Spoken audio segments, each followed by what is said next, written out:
Hey, Craig! It's on you, it's all on me. Can't you see?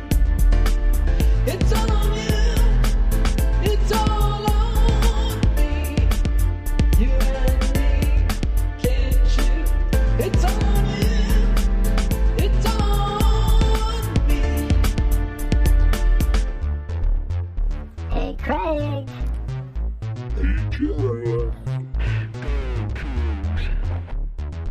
Right or wrong, we don't care. Win or lose, we don't care. We don't care. We don't care. We don't care. Hey, Jeff. Welcome back, buddy. Thank you. It's actually the first time that we've recorded together in almost 3 weeks, and the first time that I've recorded stateside in like a month. So, big day. It's good to be back. I'm not as exhausted this week as I was last week, and so I'm feeling good, because I got home from Costa Rica, and then 2 days later went to Pullman, and then the day after I got back to Pullman, I went to a concert in Seattle, and then got home, and the next morning I had I believe a 6 a.m. call, and then the next day I had a 5:30 a.m. call, and then I've just, for some reason, all my European colleagues and clients have wanted to have calls with me the last couple weeks. Weird. And so I've had nothing but these early calls, and kids go through these cycles of not wanting to sleep.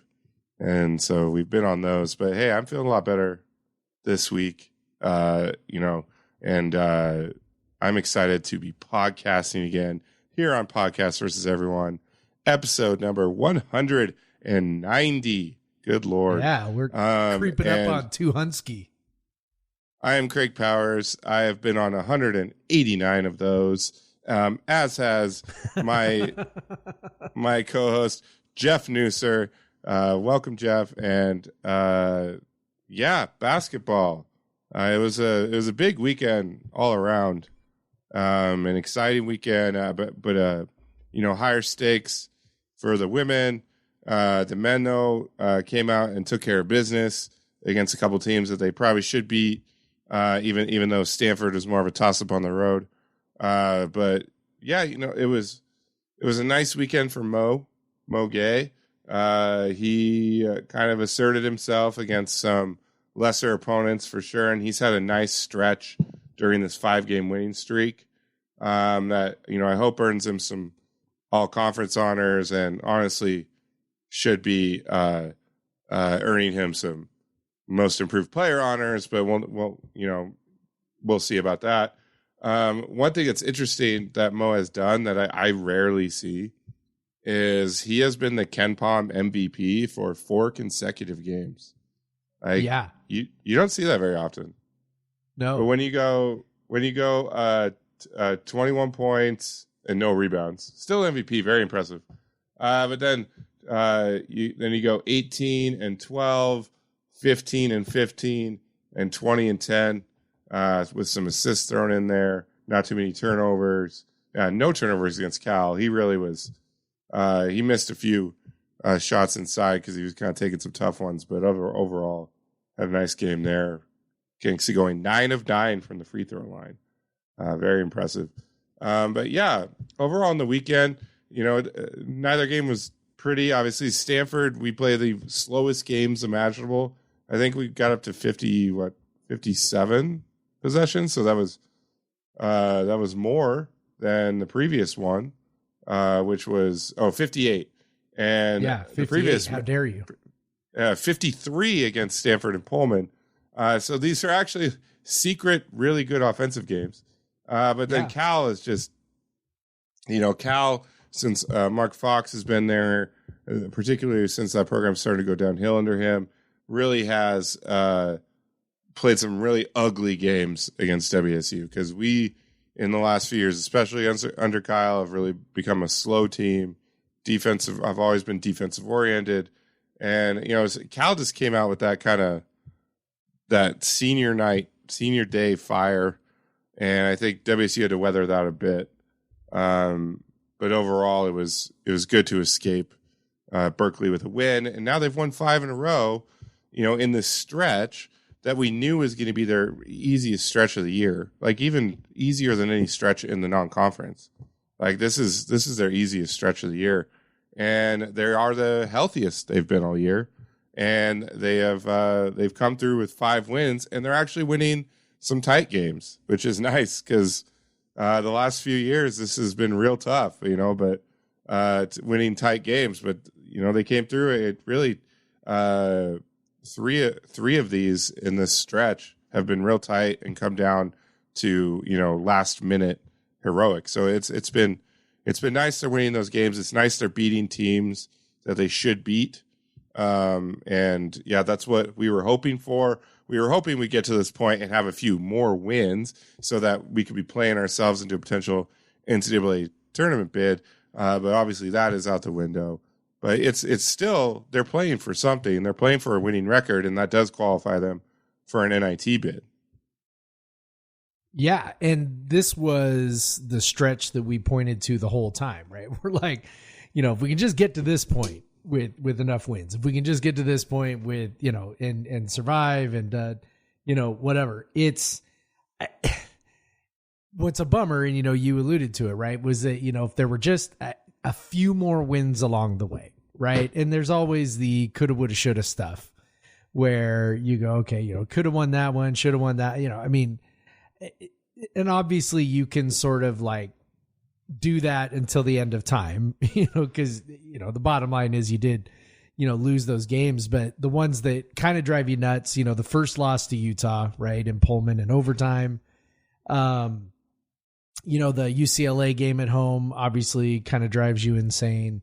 Losing to Colorado down there kind of drives you nuts, and it's like, man, if we could just have gotten like 2 of those, I don't have to be super greedy and get all 3. If we'd just gotten 2, we'd be, sitting there at, 17-13 and, 12-7. And you're just like, that's pretty damn good. You're probably on the bubble at that point, so. Yeah. And you'd have that, having that top 5 win, another quad 1 win would be big. And, yes, another one you could maybe point to is, I know it turned out to be a 10-point loss, but on the road at USC, on the road at Baylor, these would have been huge wins on the resume. Yep. And they were in there in the last minute in both of those games.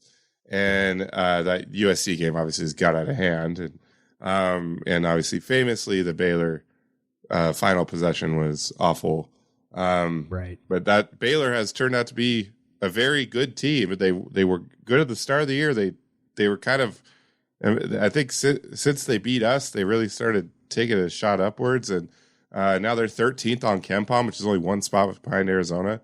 So just like they have these performances where like they can play the 13th best team down to the wire. They can play the 2nd best team down to the wire. They've beaten the 12th best team by 13 on the road and took them down to the wire at home. Like it's just, not down to the wire necessarily at home, but pressed them. And so, Colorado is a top 60 team. You should have beat them on the road. And so, yeah, there's just a lot of, you're at this point, the shoulda, woulda, coulda time. And it's kind of where we were last year. Although last year there were fewer, last year we're just hoping that they could log some wins somewhere. But it's funny that they're not they're I think about 10 spots lower in net than they were at this time last year. Just because they were pretty high in net last year, but they didn't have any quad 1 wins. Very famously, I think the only one that would have been was BYU in the NIT, which that doesn't count. And so just really not a lot of opportunities either. That was not nearly as many. Ones that the games that they thought would be opportunities weren't. And this we are plenty of quad 1 opportunities. Let me just look at Boise State, Oregon. Yeah, Boise State would be one. Oregon away. Boise State, Oregon, at Baylor. I don't know where UNLV is in net, but they wouldn't. if I'm just looking at KenPom, they are. Yeah, and that one counts as for net. That counts as a neutral game anyway. Oh yeah, they would. But That's not really close. Utah State probably. UCLA, at Arizona State, at Arizona, at Utah, at Colorado, Arizona at home, USC on the road, UCLA on the road. So they actually had 12 quad ones by my count, which I think is twice as many as they had. I think they had 6 chances last year. So so, they got 1, but you probably wanted to get at least 3 or 4 of those to actually have a good resume. So yeah, getting UCLA and getting, and then maybe getting another one in there somewhere would have been huge, but we're not there. But we are here. They have something to play for though. They're 15-15. They're 10-9 in conference. Yeah. They can get a winning conference record. They can get a winning record overall, or at least like guarantee that they'll be at least 500, which is what you need to be in IT. Because otherwise you're going to have to win 2 games in the conference tournament to get to 500 if you lose this one at UW. So that's, and is there actual NIT possibility? Well, there is one guy that I know of that does NIT bracketology. One of our former writing colleagues in College Basketball Prospectus, very much a mid-major expert and a New York area basketball expert. He has been doing NIT bracketology for a long time. It's a lot harder than regular bracketology because you just have no idea how many of these. So the one big conferences in bracketology don't really matter. Like if someone gets in there, but in this one, if a one big conference, the regular season champion loses, then that is an automatic berth to the NIT. So that makes it a lot harder. Also, they tend to go for a lot of regional matchups and things like that. So it's not necessarily always the exact best teams in the NIT, although it seems more like that since the NCAA has been running it, that they've actually went for the better teams. But he tweeted on February 26th that Washington State will be in my next NIT bracket now that they've projected over 500, but their resume isn't that great. And he did have them. He had them in as an unseeded, but would have been like a 6 or 7 seed if they seeded like that in the NIT. So if John is right, then WSU has the NIT to play for, and this road game at UW could honestly decide whether or not they can make it there. Because if you get this one and then get one in the Pac-12 tournament, you're guaranteed a winning record. You have a couple more wins on there. It just looks a little better. And that's what they were able to do last year. They would go on this big run at the end and then get a game in a tournament. I mean, actually, did they lose the first game? I don't know, man. It's hard to remember sometimes. Well, I can tell you, John Templin is not the only NIT bracketology out there. TheBarkingCrow.com. If we remember them from last year. Yes, I do now. They also do it, right? NIT Stew. I very much like following NIT Stew on Twitter. So his bracketology has us in as a 4 seed, playing the mighty Santa Claras once again, just like last year. So yeah, he likes us as well. Same kind of deal.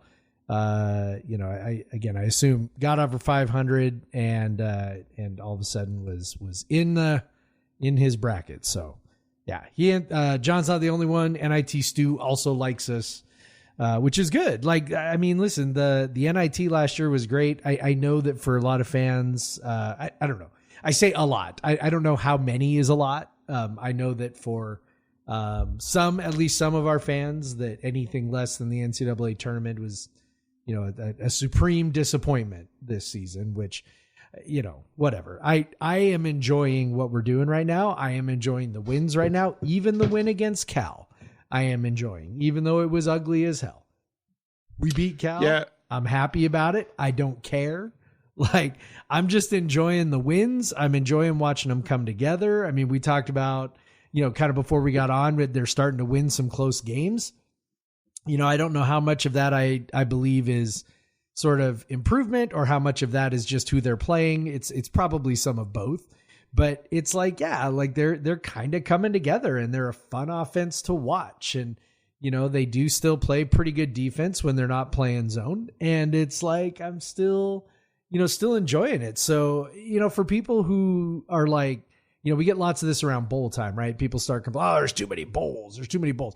Like how is more football bad, right? So the NIT, I kind of look at it the same way. I'm like, yeah, I mean, is it a bummer they didn't make the tournament? Sure. Like that, like I was looking forward to that. You and I, very loudly were like, we think this is a tournament team. And then of course some people come around to us like, hey, you said they were a tournament team. Well, sorry.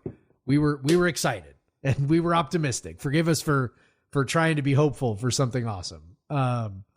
If it ends up being the NIT, I'll be excited. I'll be like, hell yeah, more games. Like, let's go. Like, you give me more games, I'll take more games. I'd love to watch more games. So, yeah, I'm all on board with that. Got to beat Washington, right? You don't necessarily have to beat Washington to stay over 500 at this point, right? Because you could, in theory, you could lose to Washington and then win 2 games in the Pac-12 tournament and then lose and still be 500 and still get in the NIT. But that's not the route you want to try and go. So instead, let's just beat the Huskies on Thursday. Yeah, absolutely. Yeah. So it's sorry, I sent you a message, Jeff. Yeah. I'm going to be there at UW. If for any reason, I want them to win for that reason. But yeah, being able to get into the NIT after just this and really frustrating season would be great for the players and great for, and honestly, for the fans that are still sticking around. It'd be fun again to be able to see them play more. I think like going on that run, probably, that you have the risk of maybe, I think there was legit concern, like thought that FA kind of showed out in the tournament last year, NIT, and that was a big part of him getting looked at for opportunity, NIL opportunities or the G League opportunities. So that there was that, but also pretty cool like that a player kind of earned himself some cash playing in the NIT. We got other guys like Mo has definitely got NBA capability and especially offensively and definitely the tools. And it'd be cool to see him have the chance to show out. And yeah, would that impact him leaving? I don't know. Like, I think like Mo, I think a lot of people are pretty aware of what Mo can do versus what FA could do. At this point, I think Mo is probably a little bit more of a known quantity because he's such a high volume usage player versus FA was. Yep. And people tend to not pay attention to defense as much as they pay attention to offense. So I think Mo's kind of a known quantity, and unless he like just totally went off, he probably isn't going to raise his stock quite like FA did when he was dunking from like 15 feet away on SMU. But yeah, it's so. But at the same time, like it gives players opportunity. I think there's a lot of guys on this team that it'd be cool if they could experience some sort of success with WSU. It might actually help in them coming back next year. Guys like Powell, guys like Bamba. If they can have some fun at Wazoo, see the potential, see what their potential is. Winning, like beating UW, winning 6 in a row to end the season. That's the kind of stuff that says like, hey, we can actually do it. We were injured all year, and when we weren't injured, we won some games. And maybe the schedule will be a little bit nicer to us next year. Who knows? I'm excited for it. And in UW, it's these games are gonna be ugly. That's because WSU is going to play slow offensively. WSU tends to slow other teams down defensively as well because of their ability to prevent transition buckets. So it's going to be slow. It was 61 possessions the first time these teams played. And both teams were well under a point per possession. Very ugly stuff. Now, WSU is going to get a lot of threes. UW has been pretty good at defending threes despite giving up so many. Usually teams that give up a lot means they give up a lot of open looks. But UW has been good about kind of stretching out their defense. And so I think in this game, it's Mo's going to be huge. How he works from that kind of point position. How they're able to passing is going to be huge around in the zone. TJ got to the line a bunch last time against them, which was an interesting change. So yeah, it's just we're gonna hope Andre and DJ can hit threes better than they did last time against UW. UW's offense is not very good. I can see WSU having a nice defensive game against them again. They kind of did what we would expect last time against WSU's defense. Now it's just what I can hope for a little bit here. I'll say for UW playing that terrible, ugly defensive style, they've been a pretty good defense this year, and they're I think around top 50 in KenPom.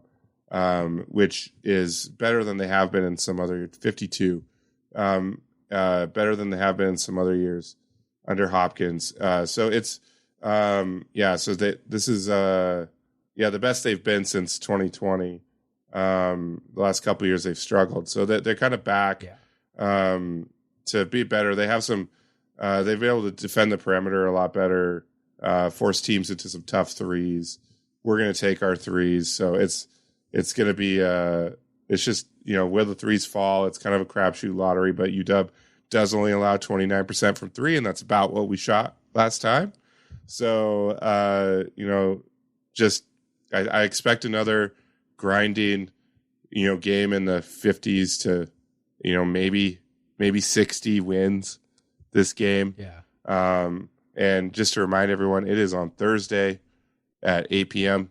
So, this is not a featured Saturday game by any stretch, but it should be. It should be. I think our guys are going to be up for it because they want to continue this winning streak, and I'm sure the coaching staff is telling them, "Hey, you got a shot at the postseason."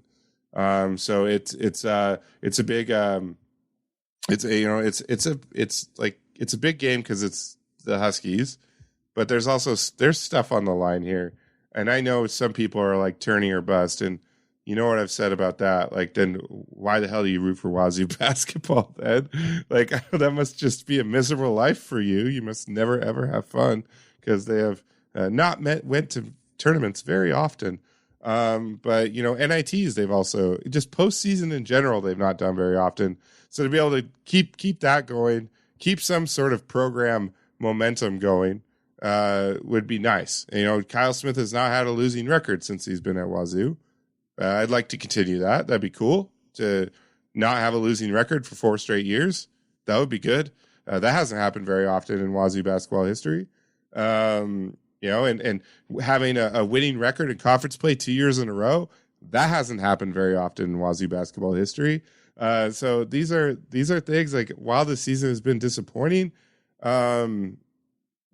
this is like a top, not even joking.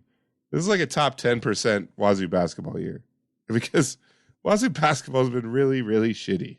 I hate to tell people that, and I know, because of the recruiting that Kyle and his staff do, we get these expectations built, but also it's partly the recruiting is why they've been able to sustain so many injuries and still sit here as a KenPom top 60 team and with a chance with a winning record in conference play. Because they recruit so many dudes, and so again, I know we go back to all the time, but this team lost 2 starters at the start of the season. They endured many injuries throughout, and it'd just be a nice kind of consolation prize to get over 500 and kind of be able to watch on the NIT selection show and and hope your name gets called. So, it should be. I'll be pretty intense watching this game on Thursday, and because it kind of feels like there's a lot on the line. So as silly as that may sound, but hey, I love the NIT, baby. I kind of go the other way on the game in terms of how it's going to turn out. One of the things we talked about after that game, the first one, was that the shot quality was different than the actual score. So the shot quality is, as we've talked about, measuring like how many points you would expect to score on an average night, given the quality of the shots that you took. And our shot quality was something like, I want to say like 72 or 70, something like that. Despite only scoring actually 56, right? So underperformed by, 14 points or so, I think, on that. Washington also underperformed. Washington, I think their shot quality was like 62 or something like that. So both teams, underperformed to a pretty significant degree. That's certainly not a guarantee that, the next game is going to, regress or progress, back to something a little more, average. But at the same time, like typically it feels like the second game, this is totally anecdotal. So I could be totally full of shit on this. I don't know, but anecdotally, it feels like the second game is a little more open than the first. As both teams sort of figure out, where, the weaknesses were, how they want to attack it. Teams are just, I think, a little more exploitable in college, than they are necessarily in the NBA when they play series. So I think the game is actually probably going to be fairly interesting, fairly high scoring. I think that it's going to be a little bit more open. And I also think there's a pretty decent chance that the Noah Williams thing that we expected in Pullman, we might actually see in Seattle.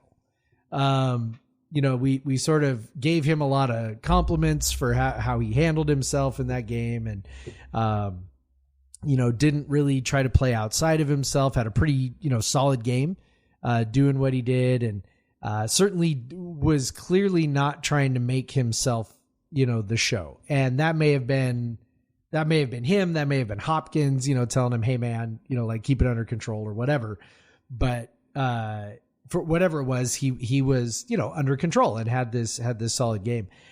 I do think, kind of just thinking about like the end of the game, the camera of course goes straight to him, after the game in Pullman, and he is, clearly sort of upset and biting his tongue or whatever. I mean, he literally put his jersey in his mouth and bit on it, for 30 seconds or whatever.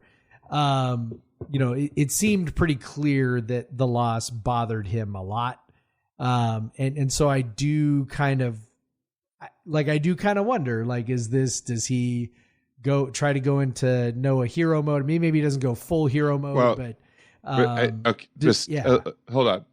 I think you do kind of wonder if he actually plays too. Oh, is he hurt right now? Yeah, he hasn't played the last 3 games. Percy Allen has reported that he's had a knee injury. Oh, he heard it against us. So perhaps, perhaps that's still bothering him. I don't know. I tend to think he would have to have his leg cut off to miss this one, but maybe not. So, I mean, but honestly, is he that good of a player? He did play the next game against Oregon. I mean, is he that good of a player that that Hopkins would be like, oh, I got to have this guy play injured? No, but that Noah's gonna go all out to want to play. Like, there's no way he wants to miss this one. Right. I know Hopkins obviously has the final say, but Mike Hopkins also does not really strike me as a particularly overbearing coach. So if Noah tells him he's good, then he's probably going to play. I would think. So I don't know. That's interesting. I didn't realize. I knew he played against Oregon the next game. I didn't realize he'd missed the last 3. I don't pay a heck of a lot of attention to Washington. So, but if he does play, I would not be surprised if he tried to assert himself a little more strongly than he did And the first one, particularly in front of the home crowd, maybe playing it up for that. I could see him going down that road. So I don't know. I guess we'll see. It's going to be interesting too. It's, senior day for Washington. We know that, emotions can sort of run high for that one. But also I don't know how many of these guys are actually going to be like super affected by it. Maybe I guess PJ Fuller he's been there for a couple of years. Keon Brooks, this is his first year, right? Cole Badgema, this is his second year. I saw there was 3 guys on their team that are participating in senior day that actually have eligibility left. I guess Jamal Bay would be the other one. He's been there for 5 years, so maybe he'll be emotional. I wonder if it was what's that kid's name? Works for Factal. Mariners fan. The heck's his name? Why can't I think of his name right now? I don't know. I don't know. It's driving me crazy, but I feel bad because Joe Vieira. Joe, yes, of course, Joe. I think I saw him tweet about it, or that's why I was going to look for it. But yeah, so it's interesting that they may have a few guys that are just bailing, or maybe they'll all be. Yeah, I mean, who knows? Mostly, I'm just thinking about the emotion. Like, I'm just thinking about, like, is this going to be a highly emotional day for their seniors who really want to go out with a win? And I don't know. The only guy who's been there more than 2 years is Jamal Bay. He's been there actually 5 years. So that's the one guy. And he's had a pretty rough year in terms of offensively speaking anyway. So I don't know, maybe he's a good candidate for the guy who inexplicably goes off and, makes us angry, but I don't know. I don't feel like it's that. And then also this is the other thing, like you mentioned, the game's on Thursday at 8:00. That's not a real super fan friendly, time, both in terms of the day of the week and the time of day.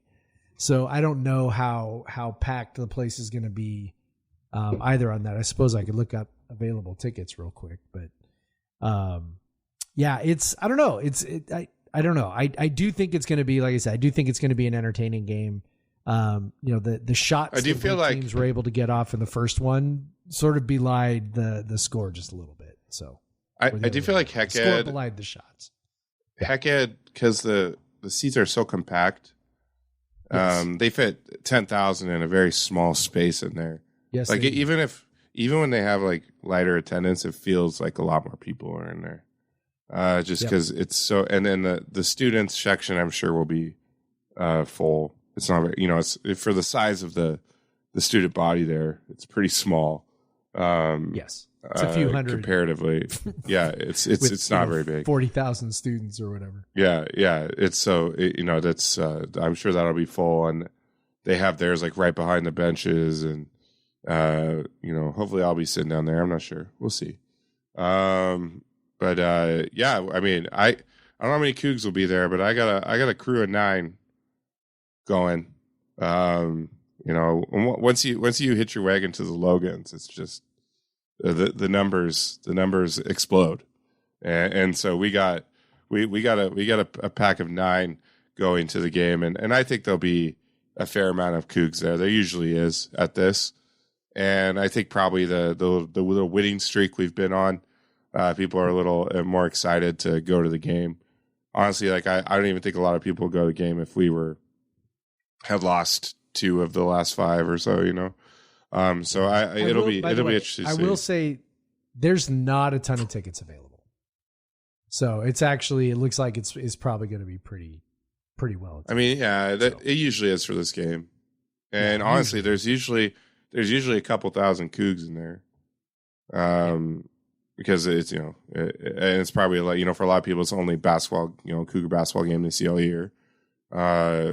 So it's even when they're not very good, it's usually a good Coug crowd. So it should be fun. Like it's generally a fun atmosphere for that game. Like because I've been to I don't know how many at this point, but like. It's an intense atmosphere, no matter how bad the teams are or how good the teams are.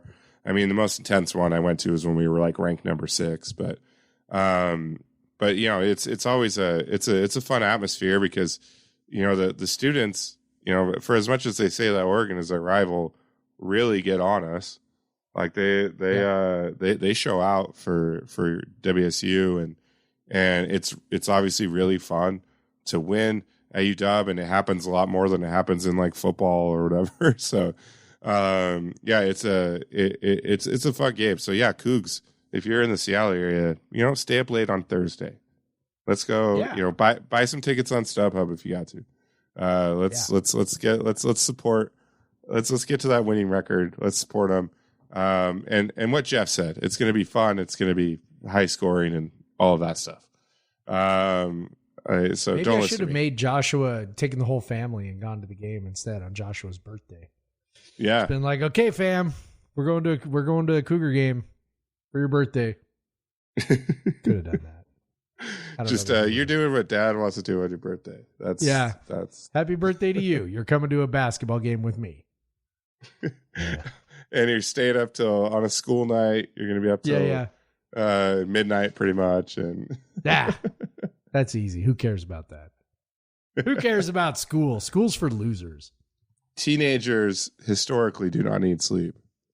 Yeah, they do really well with no sleep. Yes, that's true. But yeah, so men's hoops, catch the fever, the 500 fever. The hopefully we're NIT going for 11 fever. and 9. The NIT fever, catch that fever. Hell yeah, yeah, like that fever I had briefly in Costa Rica. I had no idea where it came from. It sucked for like one night and then it was gone.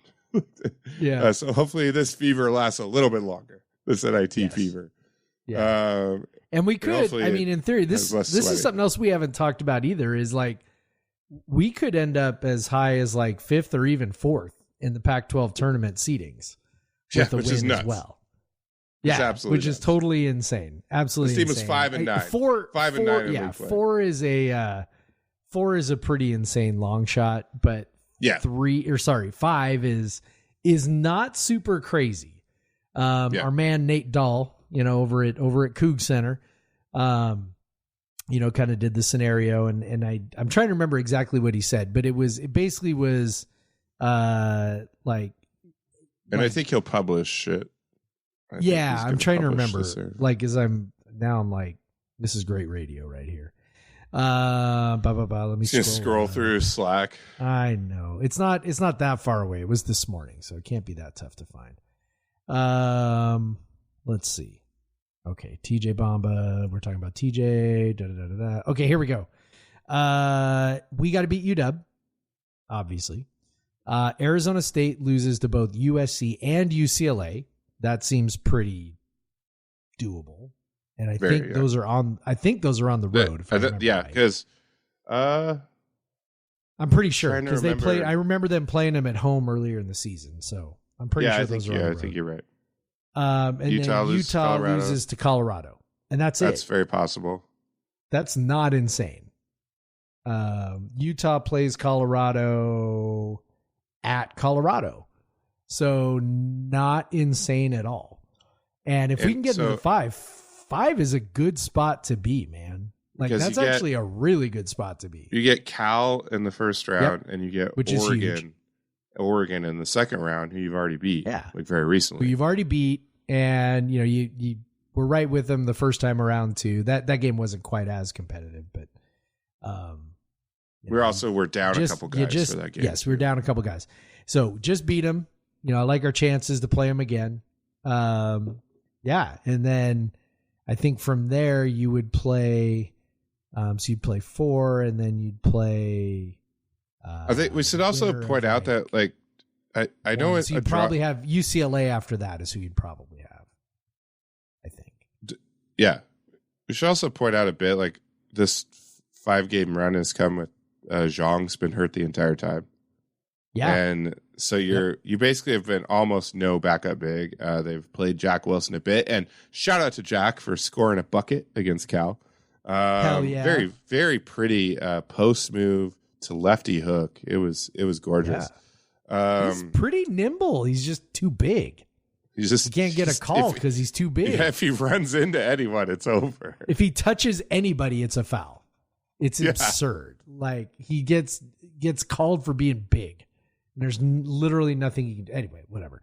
But I think you touch on there something that is kind of dovetails on something you said earlier, which is, talking about Gueye. The minutes that he is playing as a big are kind of unheard of. Yeah.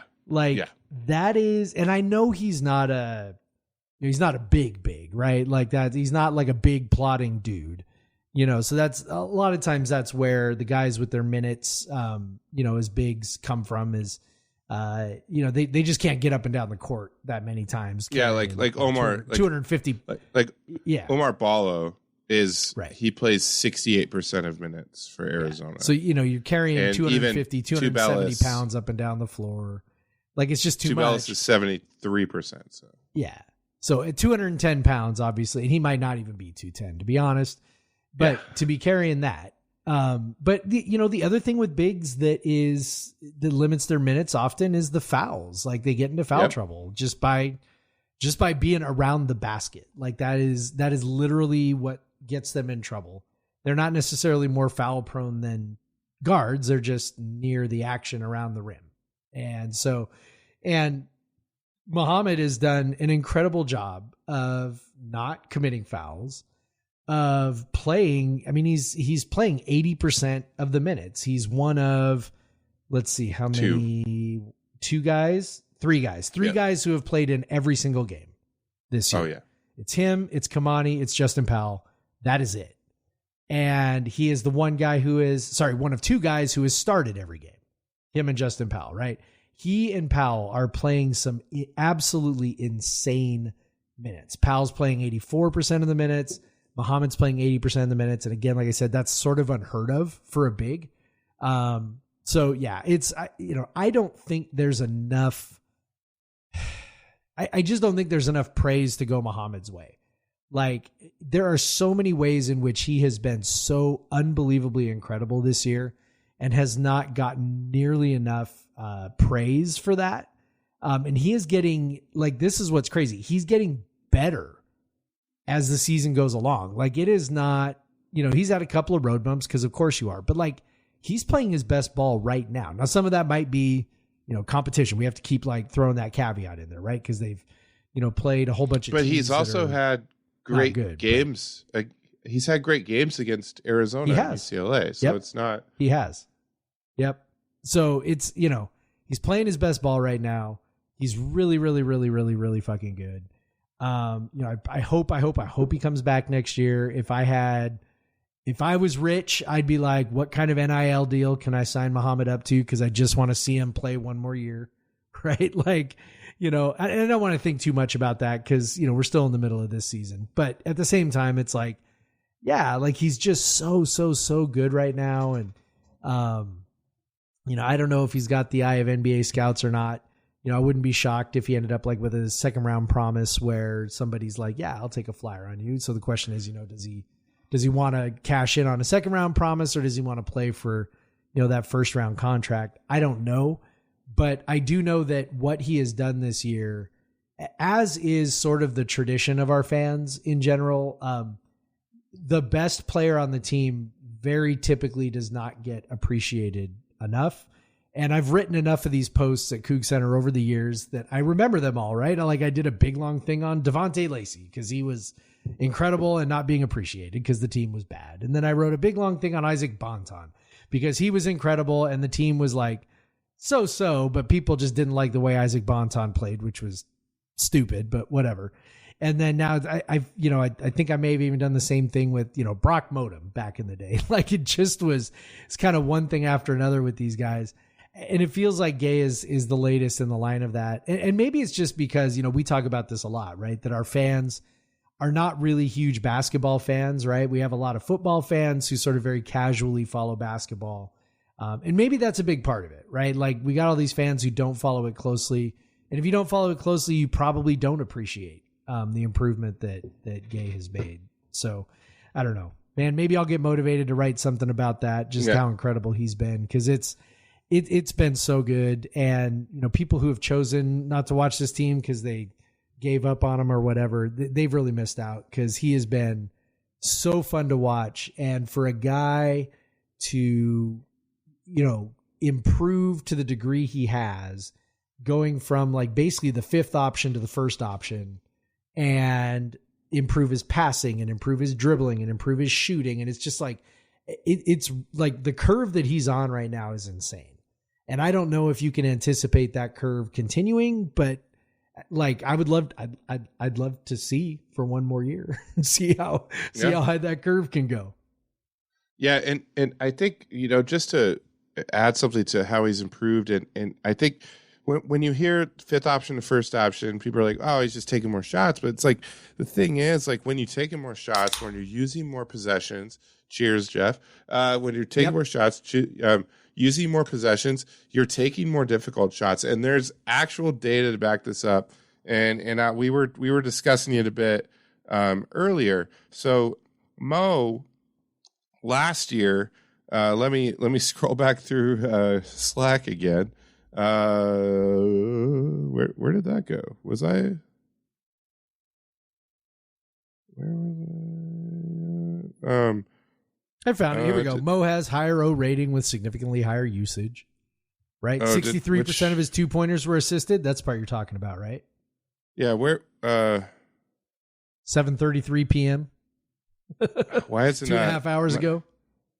Yeah, it's just not showing up for me. All right, so I'll read what you wrote, and then you can riff on it. Those specific messages, like, it just skips forward to the part where I started talking about Kirk Krisa. All right, so here's what you said. Those you said last messages year are not showing up for me. Last year, roughly 63% of his twos were assisted. This year, it's only 35%. Meanwhile, his assist rate has tripled. He went from a catch and shoot dunker to a creator and facilitator, and he didn't dip in efficiency. In fact, his efficiency's up, right? And by the way, around 72% of Tubelis' 2-pointers are assisted, right? Because we were talking about most improved player. So yeah, it's Mo he's gone from not just like, catching and dunking or catching and laying it up or whatever, to actually being a creator, which is even harder to do. It's so much harder to make a shot. He's a good passer too. Like, that's what's crazy. Yeah. For a guy who hasn't played a whole ton of ball, he's a really good passer. Like, he's not a superior passer yet, but in the context of his experience, he's really good. Well, he's hard to double because of that. And like he's hard to double because if you double him, he's pretty impossible to double, right? I mean, he shredded. Yeah.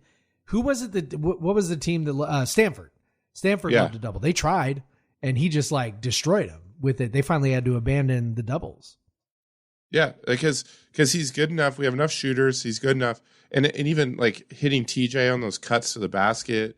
Even like Dylan makes that cut to the basket too when he's in the game.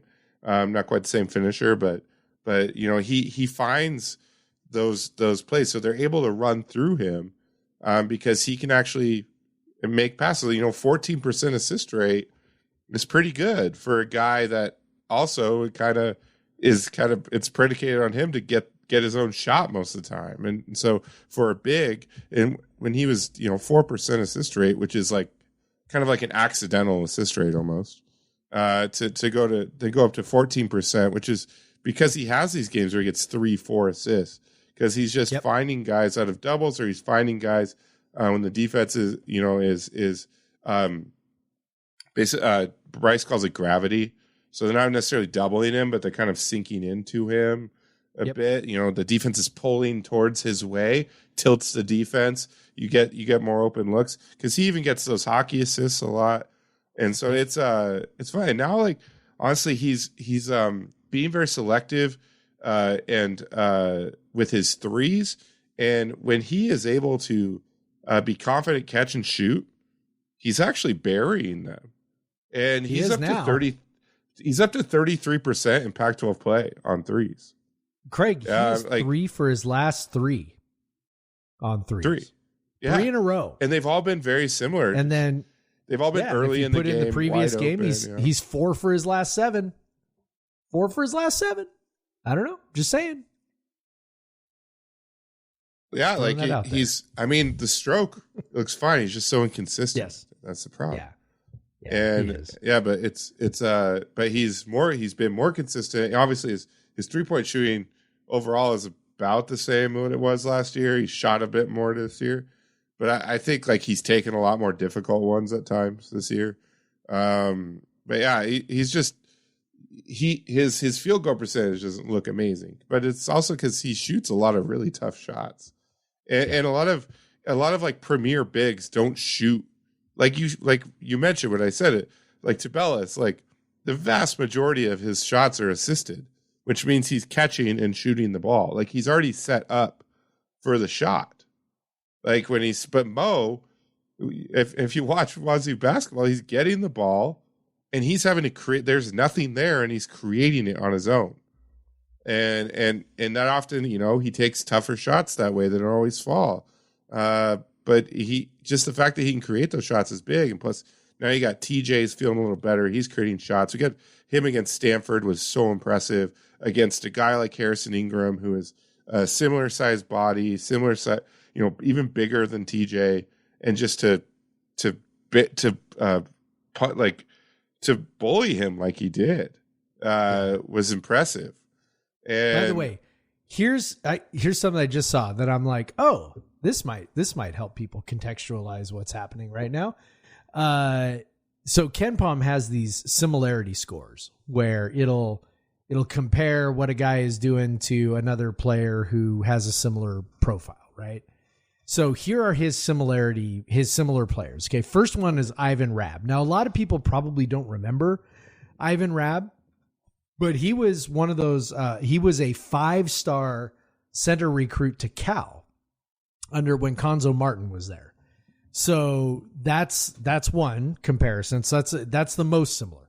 The next most similar is Domantas Sabonis in his sophomore year, right? So he's only at Gonzaga for 2 years. That's the next comparison to what he's doing, right? So, and people who remember that 2016 Gonzaga team, Sabonis was pretty awesome, like pretty super awesome. And then there's a couple other guys, Perry Jones, Jarrell Martin, not super familiar with those guys. The fifth guy is Nicholas Claxton, who is now destroying people with the I think the Brooklyn Nets. So yeah, Mo is in really, really good company right now with what he's doing. It just gives you a sense of how good he's been. Yeah, and it gives you a sense of like a guy this size to have that stat profile is awesome, and yeah, just the fact that you can look at how difficult how hard it is to move from just the last option on offense to the first option on offense and get better while you do it, get more efficient while you do it is just so impressive.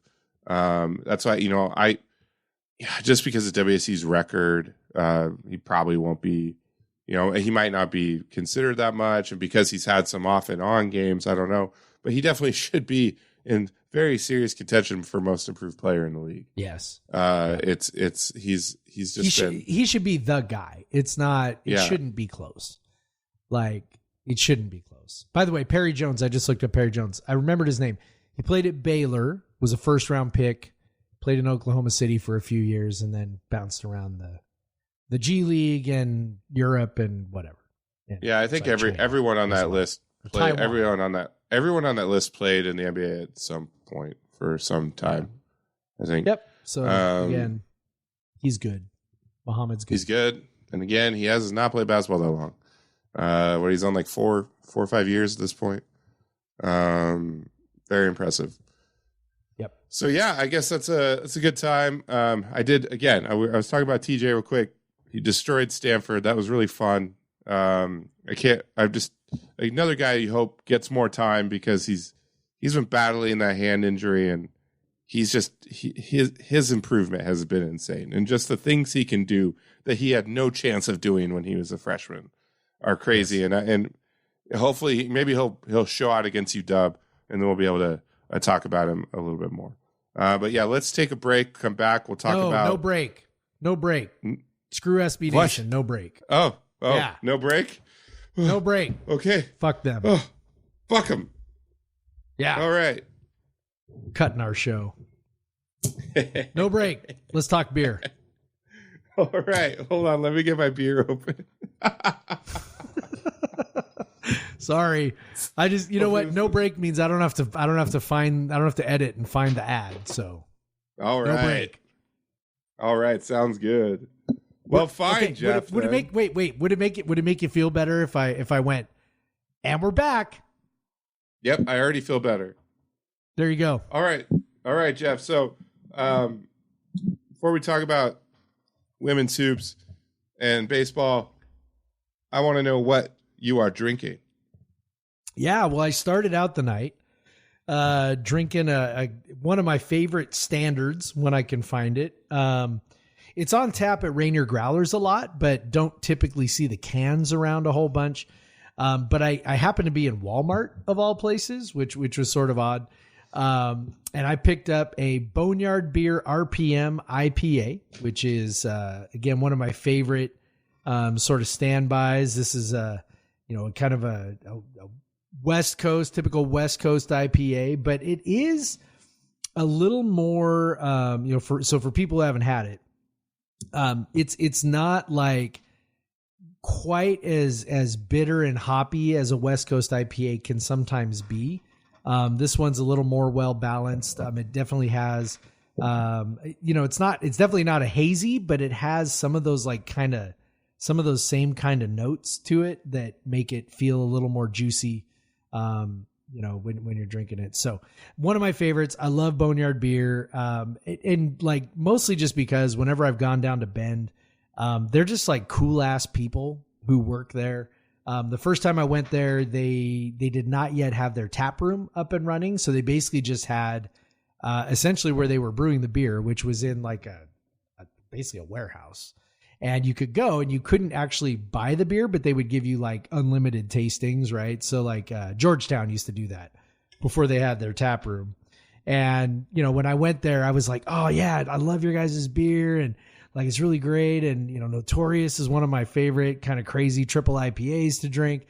And they're like, oh, this is awesome. So they start, feeding them to me and then, it's, long story from there. So, I just really like them. They're good people. They're good people who work there. And, their tap room in Bend is fantastic now. It's like a restaurant / tap room. I just like them. They're really good people. During the summertime, I love their Incredible Pulp, which is their blood orange pale ale, which is great. And then of course, Notorious, the triple IPA.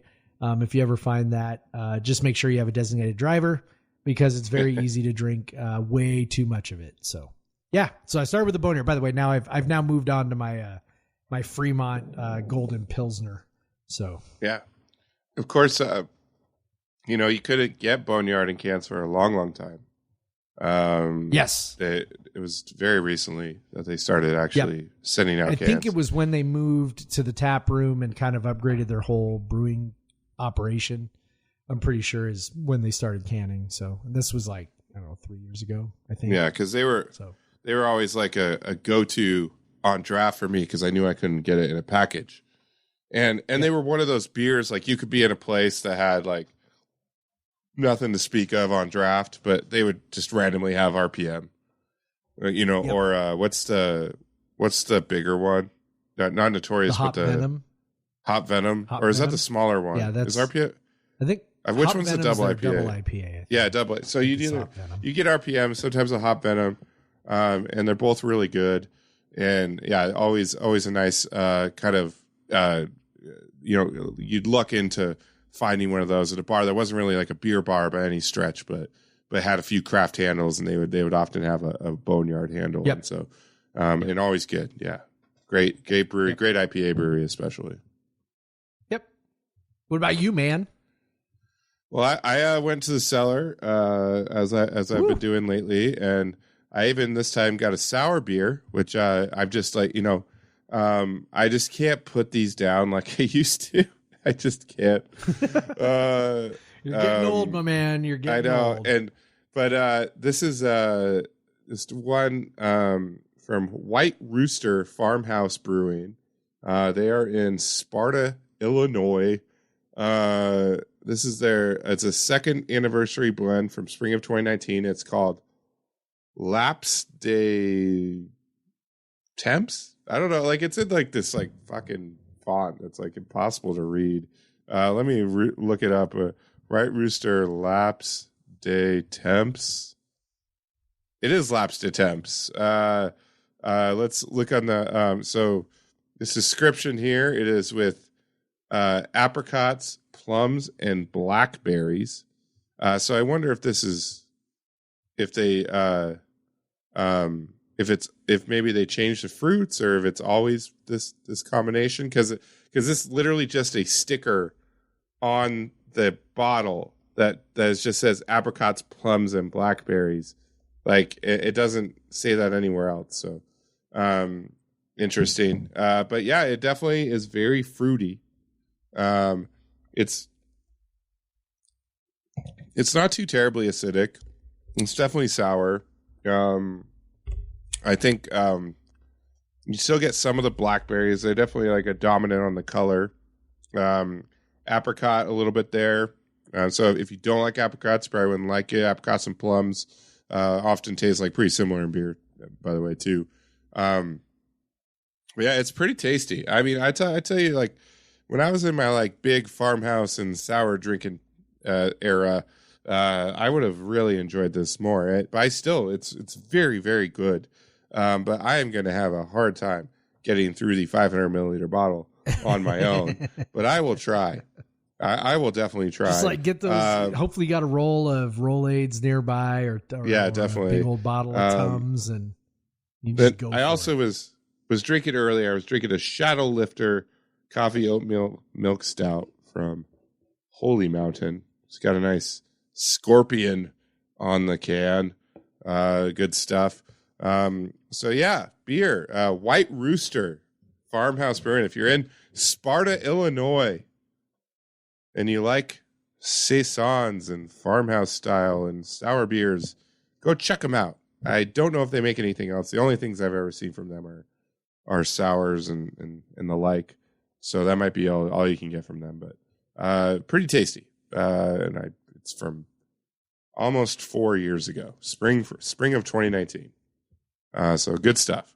But anyways, so the women's basketball team had quite the weekend, quite the up and down weekend. It was the best of times. It was the most painful of times. But let's start with the good stuff.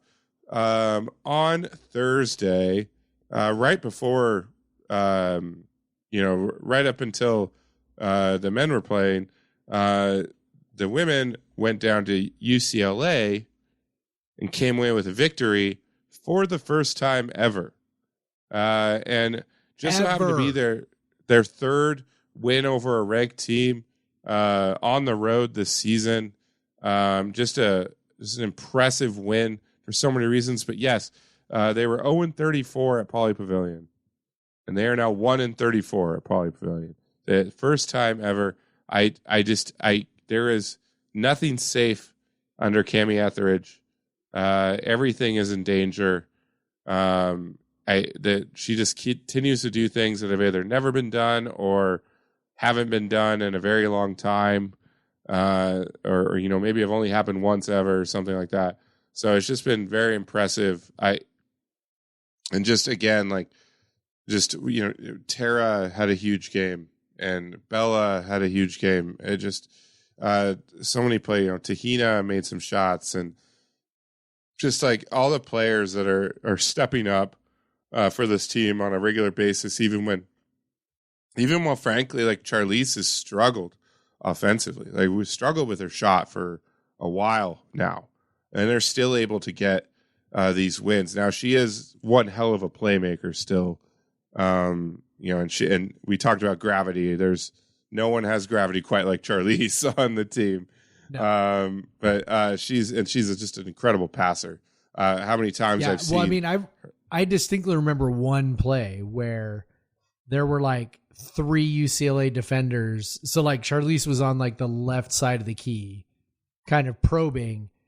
Literally 3 UCLA defenders were within like 5 feet of her. And then she, calmly just sort of throws this pass to the corner, and they converted on a 3 from there. Like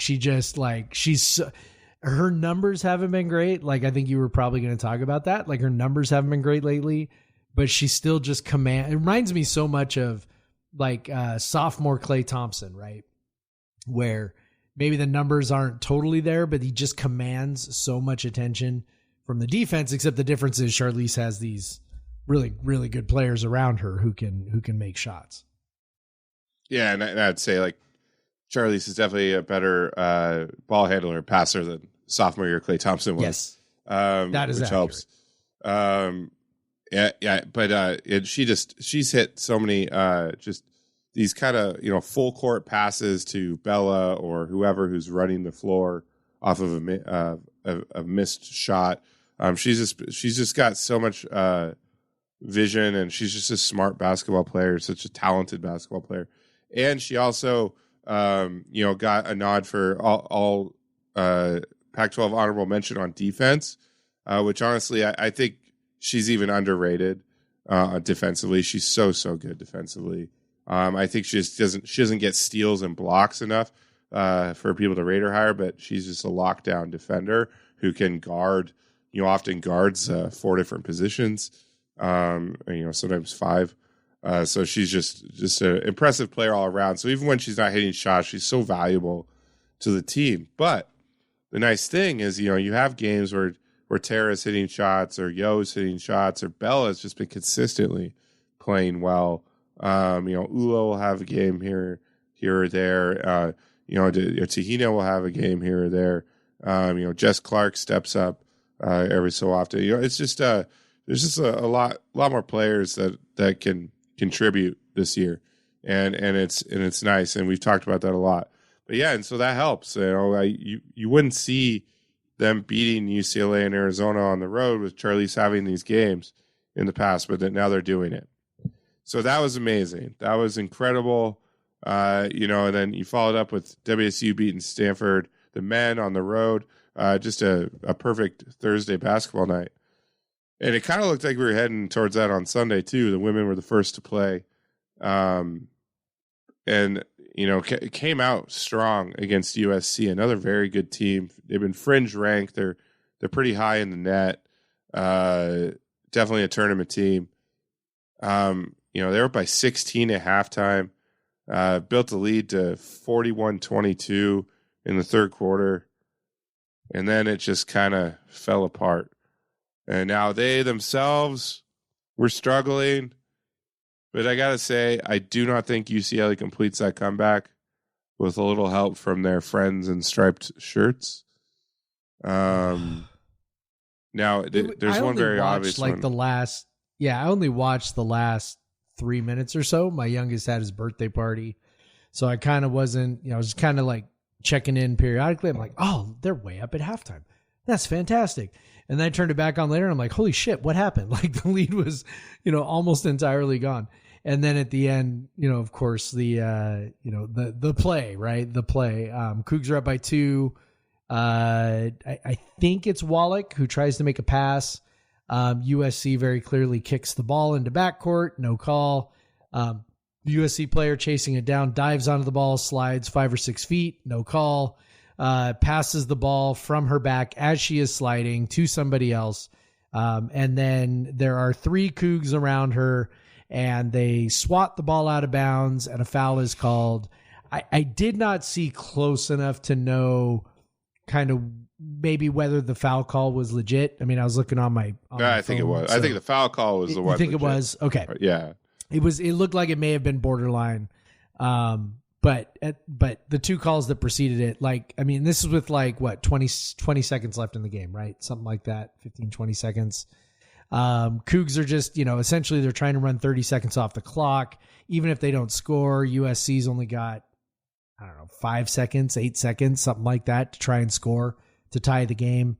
And the refs just blow this call. And I mean, there was somebody on Twitter, if you listen to the show, I'm sorry, I'm going to air this out, but it's like somebody was trying to argue to me oh, well, it's only a kick if it's intentional. And it didn't look intentional to me. And I'm like, you know what? Fuck that. Like if the leg is moving, they always call it. Like that's it. Like if the leg is not moving and you throw it off a non-moving leg, then that maybe they don't call it. But if the leg is moving, they just are like, yeah, that's intentional. Tweet, kick ball. And at that point, if they make that call, now USC has to foul. USC was playing them straight up to that point. If they call a kick, shot clock back to 20 seconds. There's less than 20 seconds left in the game, or right about 20 seconds. USC's got a foul. You get the ball to Charlize. She's going to head to the free throw line for two free throws. Okay. Like here we are. We're probably up 4 with, 20 seconds to go or whatever. Totally different ball game. Honestly, they just got fucked. They got screwed. And it's very frustrating to watch that happen. That was like a cherry on top. Like it was at the end of the third quarter. That is what I've been told. Yeah, it's what I've been told. At the end of the third quarter, USC player hops and skips and jumps into a 3, takes obviously 3 steps into a 3. And basically shuffles her feet, takes a dribble, then takes 1, 2, 3 into a 3. No foul called. No travel. They could have called travel twice on her. Instead, they get WSU for fouling on a 3. They get the points. Then you have Charlize who's taken ball to basket, hack, no call. Charlize steals the ball up top. No one in front of her the basket. No one in front of her. UCLA player grabs her. They call foul. Now, that is the easiest intentional foul to call in basketball. When there is no one in front of the offensive player, and then the defender just grabs them. Like that's an intentional foul every time, and there wasn't even a review or anything of it. It was insane to me. Just USC was just routinely taking steps. And honestly, I know we say no one calls traveling. In women's basketball, they still call traveling. They actually do quite a bit. Like they don't get away with traveling nearly as much in women's basketball as they do in other ones. And I still, even at the end, WSU and their last possession, there should have been, they could have added another second, I think, to the to the clock. At least another second. At least. And then there was just, and with all that, like at the end of regulation, Charlize had a very good look to win the game. She had a very good look to take the lead late in overtime with a 3. It's just like all that, and they still almost won a huge game. That obviously it's one of those like ones that moves you up a seed line to get a game like this, and where ESPN's Charlie Cream has right now, and he's one of very few. Again, he's definitely the most prominent women's basketball bracketology. There aren't like 500 of them like there is in women's or men's basketball. He's got WSU as an 8-9 line. I think an 8 seed right now. Yeah. Which fucking A, can we get out of that fucking game? And if you haven't paid attention, that's where WSU has been the last 2 years in the 8-9 line. So annoying. And you can't tell, like, this team it's got to have a better resume than the last 2 years. Like, yes, it's got to. And plus, when you take out the fact that like one of the best players in the conference was not playing in 4 of their key conference games against tournament level teams at home in games, at least 2, 3, 4 you could have won. Yeah. Game against a top 10 top 10 team in Utah, you could have won. Yeah. Game against ranked UCLA, you could have won. And USC could have won. Colorado, who's a borderline bubble team, could have won. But you didn't have Charlize for any of those. And I honestly don't think that Charlie Cream is taking that into account, but I do think that the tournament committee will. Yeah, I think so. Another thing they've got going for them is I'm looking at the tournament bracket, right? So we're talking about the men and their tournament seating. The women's tournament is this weekend. And in fact starts, so we're recording this on Tuesday night, starts tomorrow. So the Cougs, by the time you listen to this, it'll be tonight that the Cougs play. So they're going to play Wednesday night against Cal. A team 6. that they've, at 6:00. So a team they've handled, pretty easily. And then, when you look at the entirety of the bracket, they have a great draw. You just alluded to the fact, like, can we please get out of that 8-9 game, right? Because, you're just, even if you win it, you're facing one of the heavyweights in the second round. And that's always extremely frustrating. That is not the case in this Pac-12 tournament bracket. Stanford, UCLA, and Arizona are all on the other side of the bracket. On our side of the bracket, it's Utah. And Utah's really good. Don't get me wrong. I mean, Utah's really good. But also, we came pretty damn close to beating Utah without Charlize. We played them with Charlize the second time, but also that was in Utah, and we kind of know how those games, tend to go. So, playing Utah in the second game on a neutral court, I mean, I like our chances. And if you get past them, then it's Colorado, USC, or Oregon State. You lost by 3 to Colorado on the road. Probably should have beat them, right? I mean, you're just kind of like, man, I'm not going to say like that they have, the road paved for them to get to the championship or something, but also like it's set up about as well as it can be set up. Yeah, for a 7 seed in the. Yeah, for a 7 seed. Yep. Yeah. Yeah, and they actually had a lot to do with that by beating UCLA, right? Like, yeah. And if they had beaten USC, I think they would have flip flopped with them, and they'd be facing Oregon State and then Colorado, which would be even better. But still, it's still a pretty good draw. It's still a pretty good draw, and you're gonna have to play good people at some point. But really, avoiding Stanford is obviously the biggest one, right? Because we know how that goes. And obviously they beat Arizona and UCLA, both of them this year, but also those are two really good teams. Again, having them on the other side of the bracket to fight it out with Stanford, that's great. So feel good about that. One of UCLA or Arizona is going to play Stanford. Maybe one of them beats Stanford. It's possible. And if you can make it to the championship, maybe you're playing UCLA or Arizona again. I mean, I know that's all like getting way ahead of ourselves, but I don't know, man. It's not a crazy thing to think that this team could go on a run and actually like make it to the championship or win the whole thing. Like maybe I'll end up sounding like an idiot. That happens a lot, but man, it's not hard to forecast. And then the other thing is this is kind of a small thing too.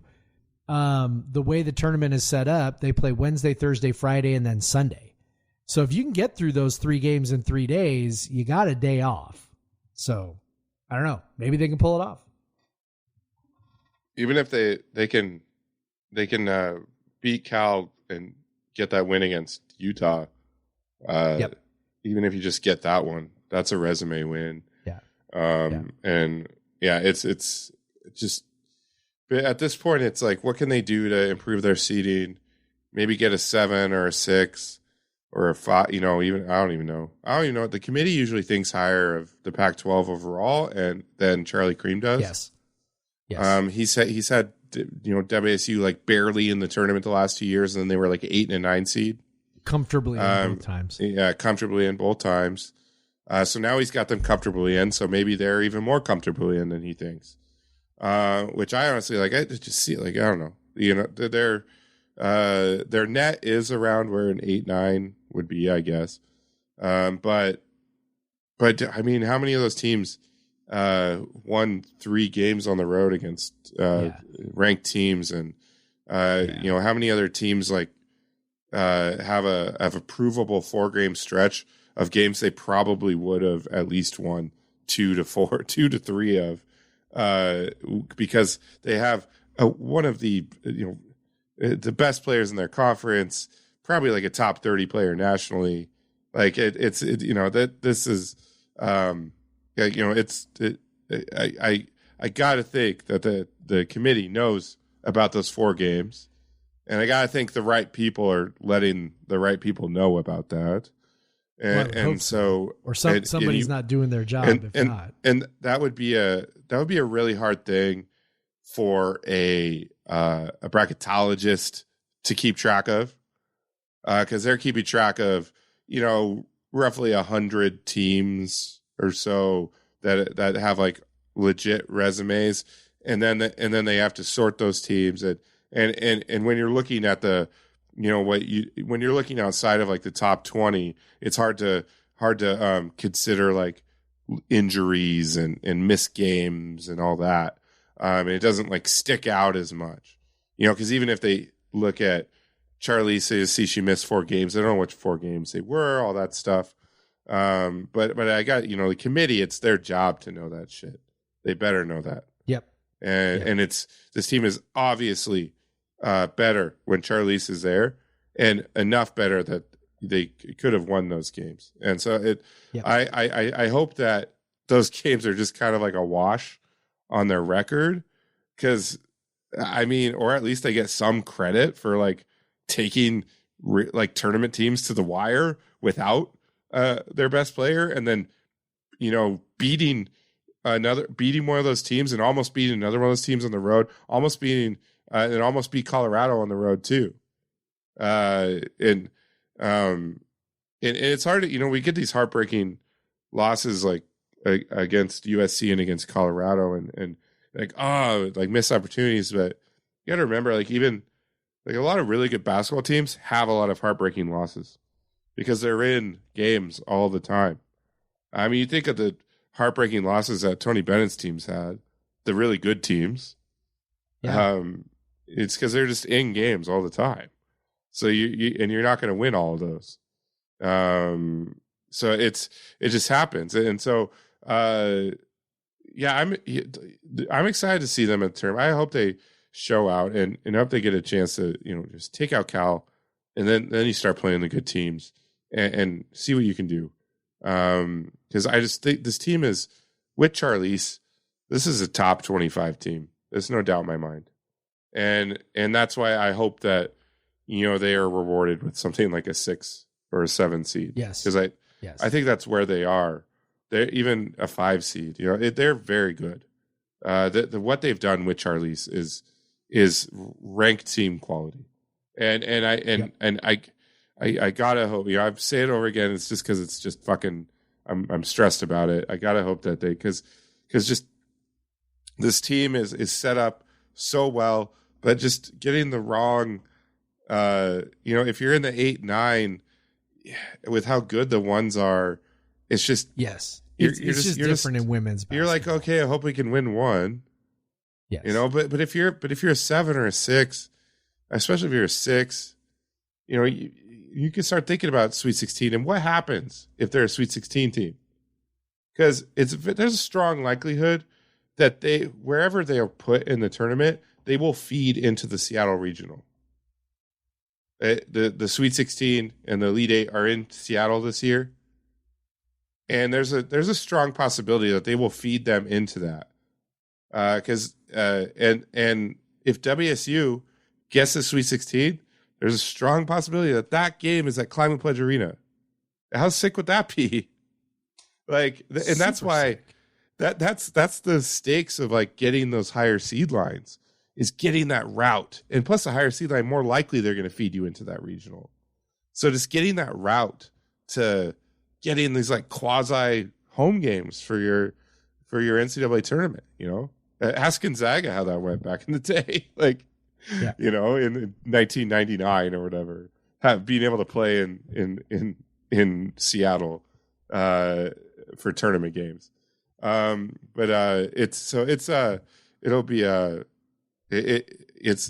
be stressful and but fun. Hopefully, this team is definitely good enough to knock off everyone except Stanford, obviously, in the league, and they've proven that.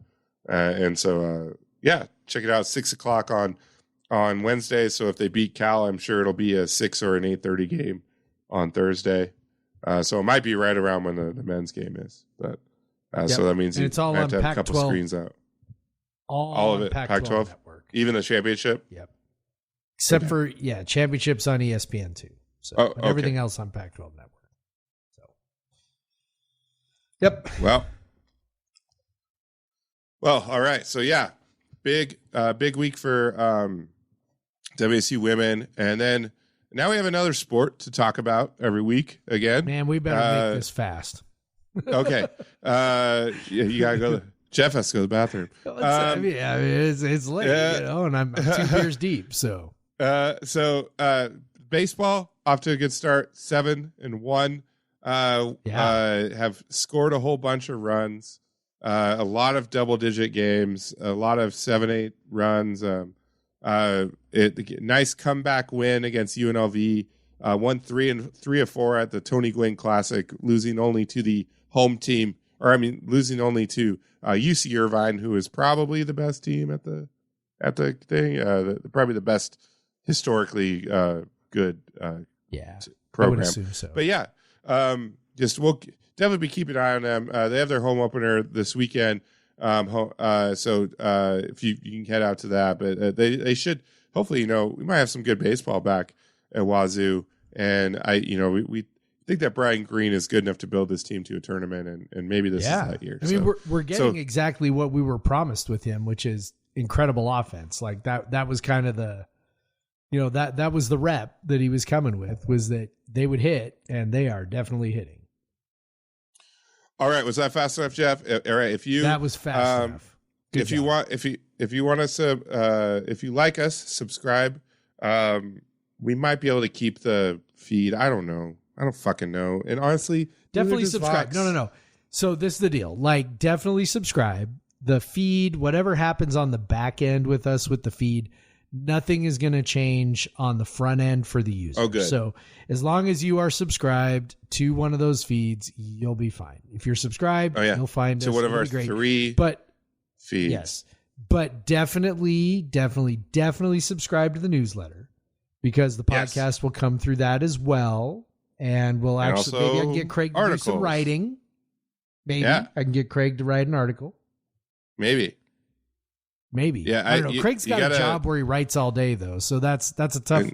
That's a tough. Honestly, I'm still on Emma's payroll too, so I don't. I have to ask her. I have to get permission. So, yeah. I mean, I am also. I just don't care anymore. Well, so. I edit. All right. I had a fuck ton. I earned that money, Vox. I earned that sweet money that you pay. Well, Vox, Vox will definitely love you back for that. Subscribe to our newsletter, Jeff's newsletter so far. But a lot of you have. But it's ours. A lot of you are reading it, which is awesome. Yes. Which is super cool. Incredible click-through rates. So thank you. So it's join by the the way, party. Find it at podcastvseveryone.substack.com. Podcastvseveryone at substack.com. Yes, do that. You do our socials, whatever. I guess follow you can see all this stuff. You go to at @podvseveryone on Twitter. That's Jeff's Twitter. And I'm retweeting this stuff too at the Craig Powers. Those are primary things. So you can follow us there. So do that. Newsletter. It's the future. Not the future we chose, but the future we are doing. But now actually the one that we feels pretty good. Anyway, so thank you everyone who have subscribed so far. We really appreciate it. And the rest of you join the party. But with that, I will say, since it is a UW week, I will say go fucking Cougs. Go fucking Cougs, Craig. Black Lives Matter. Black Lives Matter. Get vaccinated. Get the jab. And by the way, Bryce added this last week, support unions. I thought that was good. Oh, yeah. It's a good one. Oh,